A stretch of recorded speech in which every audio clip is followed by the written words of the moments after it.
Hi, I'm Suzanne Giesman. Today I'm going to share with you 2 video clips that show the healing power of connecting with those on the other side.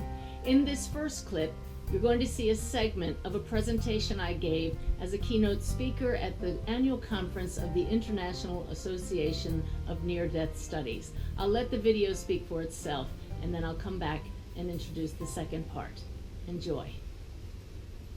Start right off here with Irene Vuvalides. Where are you, Irene? Right here in our midst. This lovely woman lost her beautiful daughter, Carly, who you see here. I just had the pleasure of hugging Irene for the first time because we'd never met. Her reading was done over the telephone. She contacted me by email and told me how desperate she was to hear from her daughter. So got her on the phone, have never seen a picture of her, knew nothing, but right away after inviting in her daughter, I felt this presence. And I said, now I'm sensing blonde hair, and I have to tell you, this personality just feels so pure to me. This is somebody that just loved her. It's like her heart was overflowing. And the tears are flowing already. It's okay. And I said, there's something about a teacher with her. And Irene confirmed that she had a teaching degree, but she wasn't acting as a teacher. And I said, well, she must have been involved with some kind of a racially inclusive school system, because I've never seen this before, but I see her hugging little black children. These are photos that Irene sent me later. And right after the reading, I immediately got online and looked up the foundation that Irene said they started in Carly's name. And when I saw the banner from that website for Carly's Kids, look at her hugging these black children. I thought, it's a good thing that I know that I have integrity, because anybody else could just say, well, you Googled her beforehand. And I would never do that, because it would take away the sacredness of being able to see, why is she showing me hugging little black children? It's because she worked to support the oldest African-American Catholic school in the Mississippi Valley. So I knew we had a good connection. And I'll just share just a few of the things that Carly showed me. She said, she showed me a teddy bear, and she said, my mom is hugging it.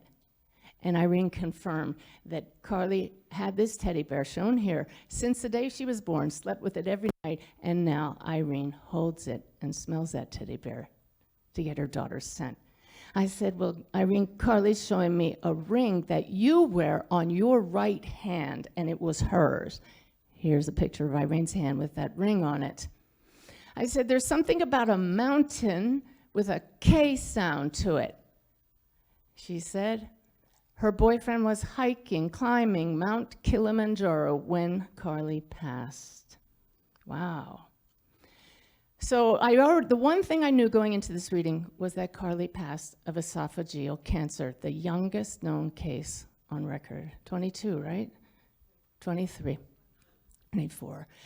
Well, during that session, I got some physical symptoms myself that confused me, but I reported I'm getting very dizzy. So she had some kind of dizziness, and there's something about clotting going on here. And then she says she just bled out.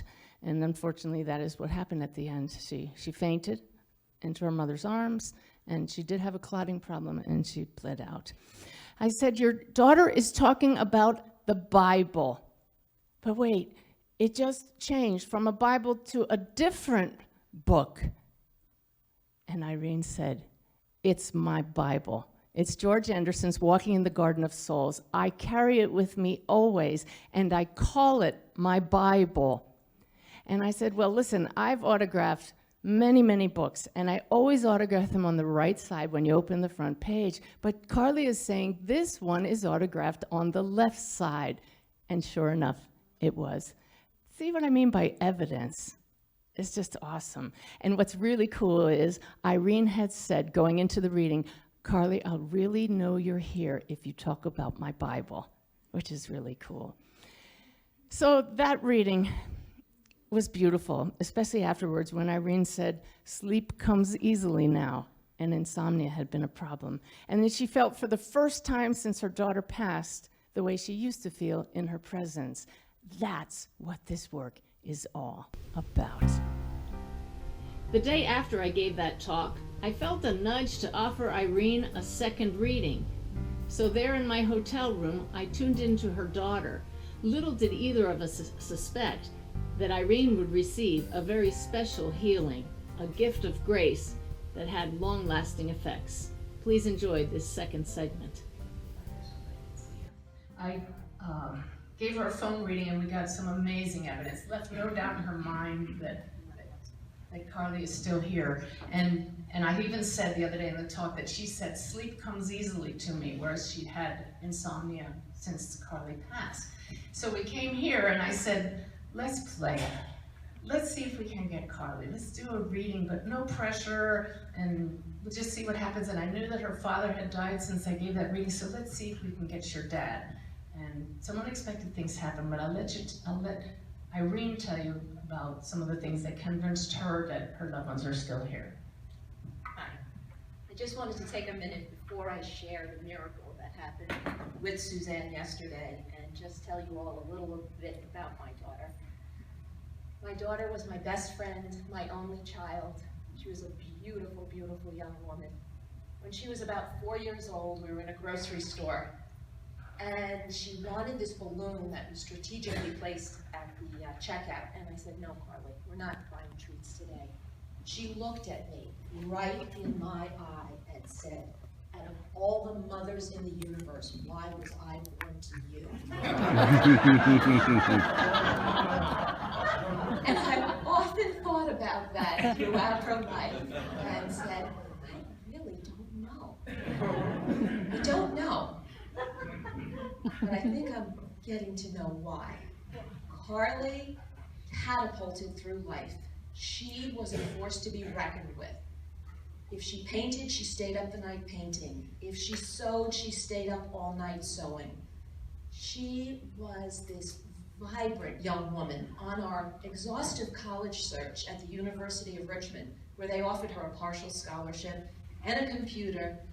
We went through the tour, and she said, we sat down in the office, and they said, well, Carly, will you be joining us next year? She said, no, I'm very sorry. I couldn't possibly go to a college where the mascot was a spider. Okay, and Boston College was chosen partially because it was the only school on the East Coast that was a 5-minute cab ride to a Bloomingdale's. Shopping came up in that first Shopping came up, yes. So when Suzanne offered to talk, she said, let's just connect. I was thrilled. I suffered along with Carly during the illness, and there was one point of her illness that I could not get past through my therapy, through my PTSD work, through everything. Carly was tortured. She went through multiple surgeries, chemotherapy, radiation daily, 17 blood transfusions, 7 surgeries. Her stomach was removed, her esophagus was attached to her intestines, and she never complained, never said, why me? Just thank you to everyone who helped her. And in bed one night, about a week before she passed, and she passed in my arms, she turned to me and said, oh, Mom, I just want to feel like myself again. And I felt so bad that I couldn't do anything for this child. And no matter what I did, there I was, like Groundhog's Day. It just did this over and over again. Seeing that moment. And I sat with Suzanne, and right away, Suzanne said to me, tell me about the airport. Carly's here. She's talking about what happened at the airport. It almost put you over the edge. And when my husband dropped me off at the Savannah airport, and I got to security and I realized I didn't have my cell phone, it was in the car, and I panicked, and I cried, and I ran to the gate, and I used someone's cell phone, and I called my husband, and he drove back, and security let him bring me the phone, and you described it as she was laughing. She was laughing. This is one of the things I ask for in a reading all the time. Show your loved one you're with them all the time. So right off the bat, she gives a story that says, hey, Mom, I was with you in the airport. I'm always with you. And for the purpose of time, I won't go into all the evidence, but she got a ton of evidence. And from your dad, and from her husband's father, which we didn't expect, and from her mom, with lots of evidence.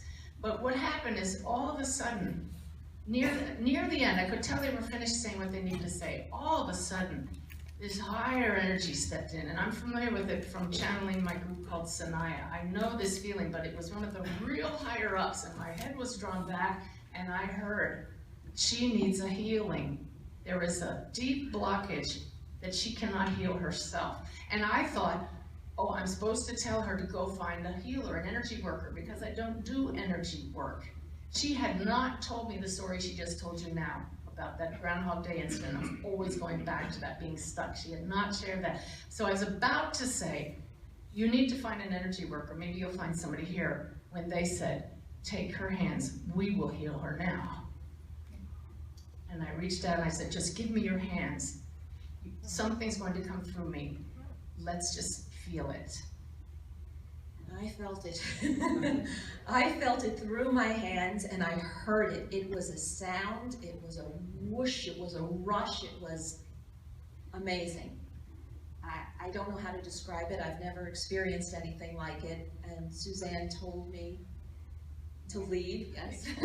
I said, this is over. I heard it. I felt two massive waves go into her, and I heard, it is done. So I let her hands down. I said, what did you feel? And she described that. And I said, well, they're telling you that right now you need to go shower. And you need to visualize that water like particles of light washing through what was just broken up. Because they're showing me all this, like imagine a big rock that was just blown to smithereens. All of that is now in your field, and you need to visualize it flowing through you. Will you go take a shower? She said yes. So she leaves the room, and I duck out in the hall, and I said, and they said, stay there until you hear it is done. She said, okay. And then I said, and they said, prepare to cry. I can cry, and I did. I went and took that shower and thought, oh, I have to wash my hair again. But I did. I took that shower, and the water ran down me, and my hands were moving around me. I said, okay, whatever. And I started to wail. And I was so glad my roommate wasn't in the room, because I was wailing. And then I was shampooing, and I was scrubbing, and I was cleaning myself until I felt it is done. You felt it is done. And I went out to dinner on my own, and I came back, and there's a text. And she said, can we meet for coffee? And I came down here and found her in the lobby, and she's just glowing. And I said, what's different? So what did you feel? What I felt different was I tried to put myself back in that spot that I was stuck. And I tried to do that Groundhog's Day, and all I could do was smile. And I just felt bad about smiling, though, because it was a very emotional time for me and for my daughter. But I could smile. And I closed my eyes last night at 11 p.m. and opened them at 7 a.m. And I just felt like, oh.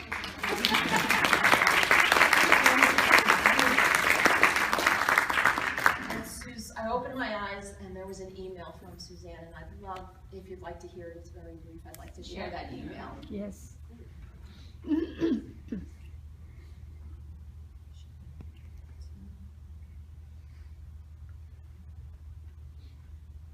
Hi, Irene.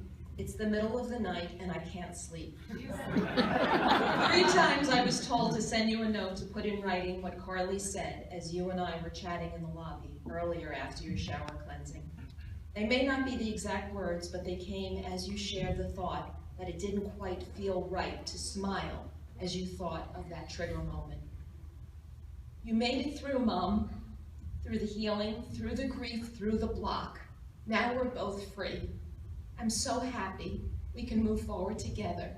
You know I'm still with you, and I always will be. It's okay to look back at that and smile, because it's all behind us, and I'm still here.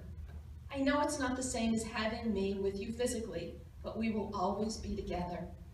Now we can move forward together. I've been moving forward, but you were stuck.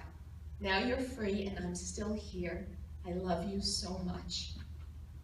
What a blessing. Thank you, God. Thank you, Spirit. Thank you, angels. Thank you, Carly. Thank you, Suzanne.